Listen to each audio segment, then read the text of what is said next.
아멘. 오늘 주시는 말씀 미가서 7장 14절로 20절 마지막까지입니다. 미가 7장 14절로 20절까지 같이 한 목소리로 함께 읽겠습니다. 원하건대 주는 주의 지팡이로 주의 백성 곧 갈멜 속 살림에 홀로 거주하는 주의 기업의 양떼를 먹이시되 그들을 옛날같이 바산과 길르앗에서 먹이시옵소서. 이르시되 내가 애굽 땅에서 나오던 날과 같이 내가 그들에게 이적을 보이리라 하셨느니라.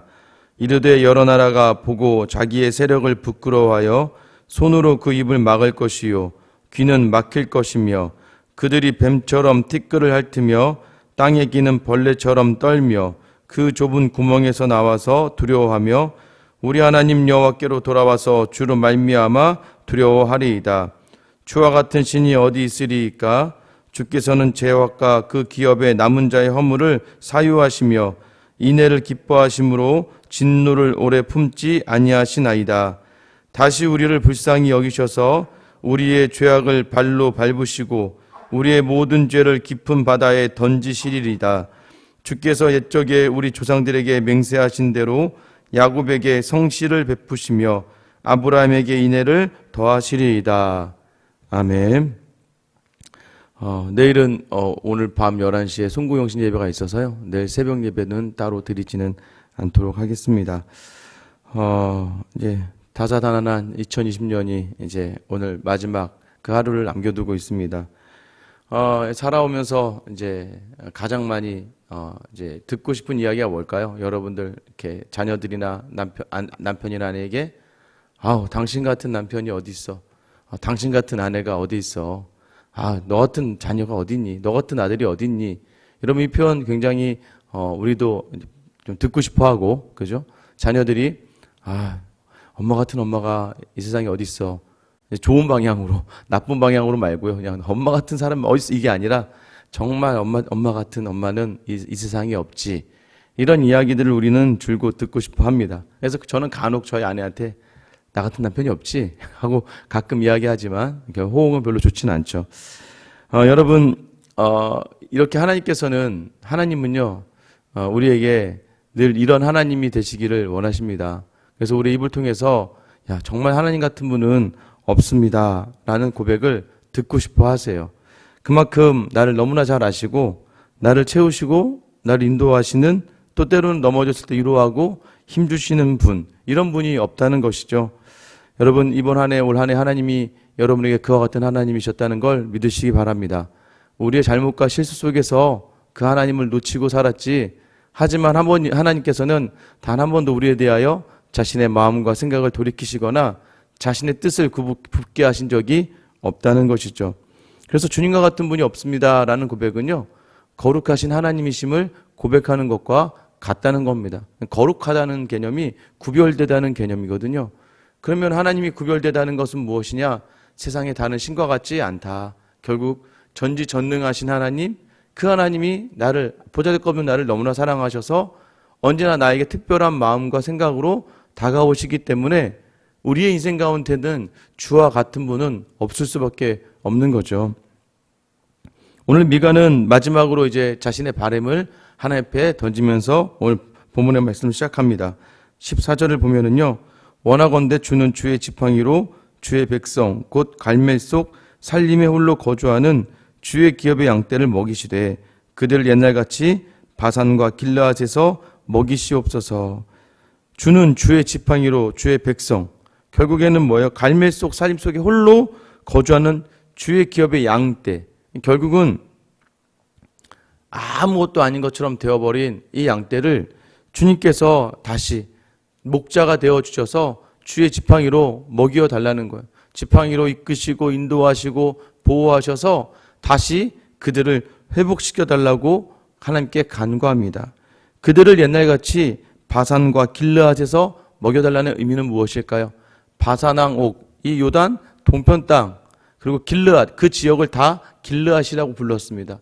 이스라엘에 있어서 가장 큰 영토를 차지하고 있었을 때는 바로 출애굽하고 나서 요단강을 건너기 전에 요단 동편 땅을 다 차지하고 또 또 요단강을 건너서 가나안 땅을 다 차지했던 그때, 그래서 길르앗이 온전하게 있었고 요단 서편 가나안 땅이 온전하게 주어졌을 때가 이스라엘에게 있어서는 가장 큰 땅이었죠. 하나님께 다시 그 이전에 행하던 일들을 회복시켜 달라고 이 미가가 간구를 하고 있는 거예요. 그러자 하나님의 응답이 있습니다. 15절 이르시되 네가 애굽 땅에서 나오던 날과 같이 내가 그들에게 이적을 보이리라 하셨느니라. 결국에는 애굽에서 나왔던 그 이적을 보여주시겠다는 거예요. 출애굽했을 때 광야에서 너를 지키셨고 동편 땅에 적들이 너를 치러 들어왔을 때 오히려 그들을 무너뜨리고 그 땅을 차지하고 요단강을 건너서 가나안을 차지했던 모든 일에 주관자가 바로 하나님이셨고 하나님은 다시 그러한 기적과 이적을 이스라엘에게 보이시겠다라고 이야기해 주시는 거예요. 하나님이 그렇게 나타나시고 그들과 함께 하실 때에 16절 보시면 이르되 여러 나라가 보고 자기의 세력을 부끄러워하여 손으로 그 입을 막을 것이요 귀는 막힐 것이며 여러 나라들이 이제 하나님의 그 일을 보게 되고 그들은 자신이 가지고 있는 것을 부끄러워하게 될 것이라는 거예요. 여러분 세상이 우리는 지금 세상을 부러워합니다. 세상에 많은 것을 가진 사람, 나보다 더 부와 명예와 권력을 가지고 있는 사람을 부러워할 수 있어요. 오히려 그들 앞에 서면 우리가 부끄러울 수 있어요. 그러나 하나님은요, 나중에 하나님이 우리와 함께 하시고 일하시면 그들로 하여금 스스로를 부끄러워하게 할 것이고 더 나아가서 그들의 손으로 입을 막을 것. 이제 더 이상 말을 해봤자 수치를 당할 수밖에 없기 때문에 그 입을 막을 것이고 그들의 귀는 막힐 거라는 거예요. 그들은 진멸의 대상이 될 수밖에 없다는 것을 이야기하는 거예요. 그들의 결과가 어떻게 됩니까?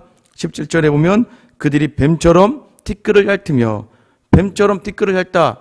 이 창세기에 하나님 내리신 저주잖아요. 뱀에게 네가 땅을 기어내고 땅을 먹게 된다는 것이죠. 그러니까 티끌을 먹게 되는 걸 이야기하는 거예요. 그러니까 저주가 그들에게 임할 것이고 또 땅에 기는 벌레처럼 떨 것이고 좁은 구멍에서 나와서 이제 두려워할 것이다. 누구를요? 우리 하나님 여호와로 말미암아 너희가 두려워할 것이다 라고 이야기하는 거예요. 이것이 바로 하나님께서 회복시키시는 온전한 모습입니다.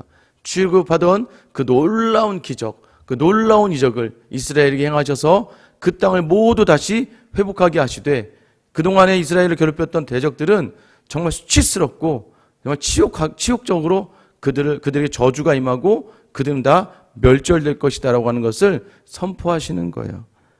그러자 미가가 또 이어서 고백을 합니다. 18절 말씀이죠. 같이 한번 읽어볼게요. 주와 같은 신이 어디 있으리까? 주께서는 죄악과 그 기업의 남은 자의 허물을 사유하시며 인애를 기뻐하심으로 진노를 오래 품지 아니하시나이다. 주와 같은 신이 어디 있습니까? 이 뜻이 뭐예요? 미가예요. 미가의 이름의 뜻이 주와 같은 신이가 어디 있습니까? 라고 하는 의미를 담고 있어요. 주와 같은 신이가 어디 있냐? 주께서 죄악과 그 기업의 남은 자의 허물을 사유하시다. 용서하신다는 것이죠. 인애를 기뻐하신다는 거예요. 그리고 진노를 품지 않으세요. 19절 보면 다시 우리를 불쌍히 여기셔서 우리의 죄악을 발로 밟으시고 우리의 모든 죄를 깊은 바다에 던지실 거예요.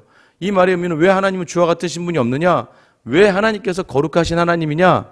하나님은요 전지전능하세요.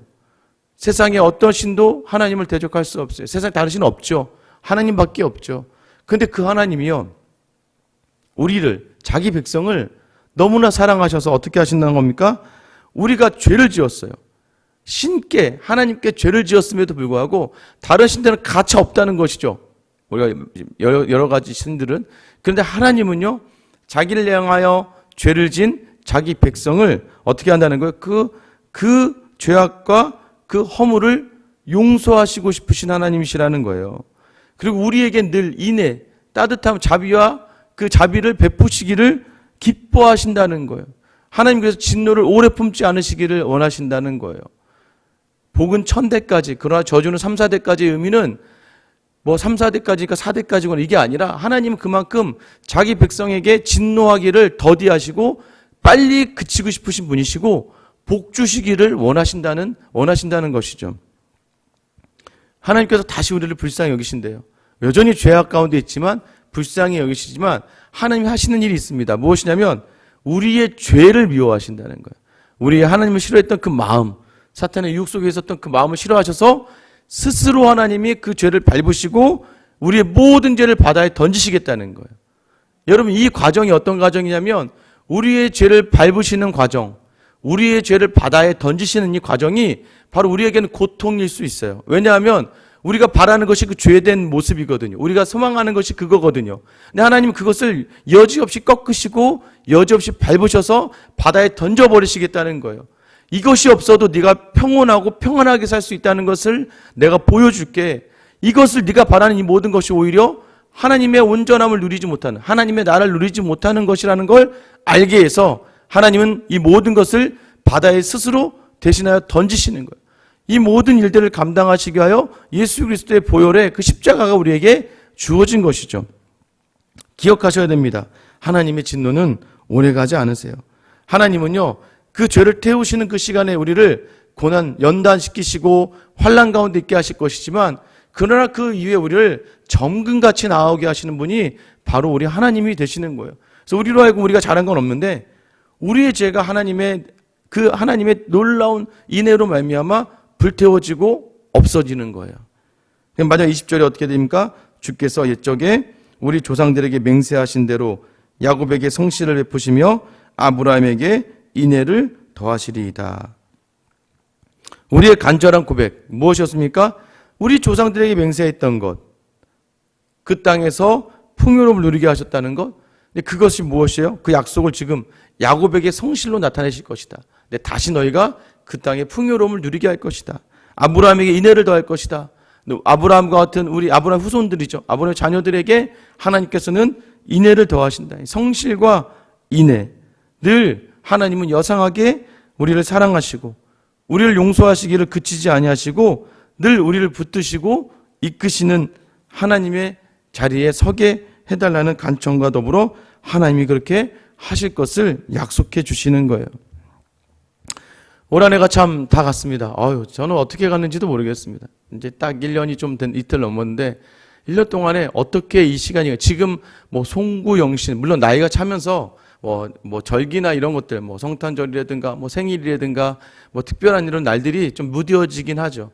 특히 송구영신. 근데 올해는 더 지금 새해가 한 해가 끝나나 이걸 느끼지 못할 정도로 코로나로 인해서 너무나 바쁘고 힘든 시간이었죠. 저도 목회 자리에서 너무나 그 시간들이 좀 힘들었습니다. 그런데 항상 하나님께서는 제 기대 이상으로 하나님의 이 교회의 섬김에 기쁨과 만족을 주셨던 것 같아요. 늘 하나님께서 채워주셨습니다. 왜냐하면 내가 내려놓는 자리들에 내가 무언가를 하나님 앞에 내려놓았을 때 하나님께서는 그것을 채우시고 인도하시고 바로 이끄셨다는 것이죠. 하나님 우리를 너무나 잘 아시기 때문이에요. 교만한 우리를 하나님이 잘 아셔서 이 시간 가운데 겸손하게 하시고, 또 때로는 그한테 무너질 때쯤 되면은 하나님은 우리를 포기하지 않으시고 따뜻한 손길을 내비춰서 다시 그 손길을 붙잡게 하시며 일으키신다는 거예요. 하나님 우리로 실족하지도 않고 자고하지도 않게 우리를 이끌어 주셨다는 한 해죠. 여러분 살아내셨잖아요. 살아내신 것이 바로 하나님의 은혜예요. 하나님 우리로 넘어지지 않게 하시는 거예요. 하나님이 우리로 무너지지 않게 하세요. 하나님 우리로 하나님보다 더 교만한 자리에 가지 않게 하세요. 왜냐하면 하나님이 우리를 너무나 잘 아셔서 우리가 어떤 자리에 있을 때 어떻게 우리한테 무언가를 제하시고 더할 때 우리가 하나님을 믿고 하나님 온전히 따르는지를 알고 계시기 때문이에요. 오래 주셨던 그 은혜를 기반으로 하여서 여러분 믿음의 고백이 이렇게 일어나야 됩니다. 주와 같은 신이 없습니다.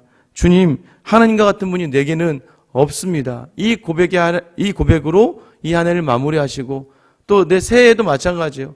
주와 같은 분 없이 나를 이끄실 그런 분이 없으시니까 그 주님을 고백하면서 내년 한 해를 다시 한번 기대하시며 소망하시며 또 그 은혜의 한 해를 간절히 바라며 나아갈 수 있는 그런 은혜가 오늘 여러분에게 있기를 주님의 이름으로 축원합니다.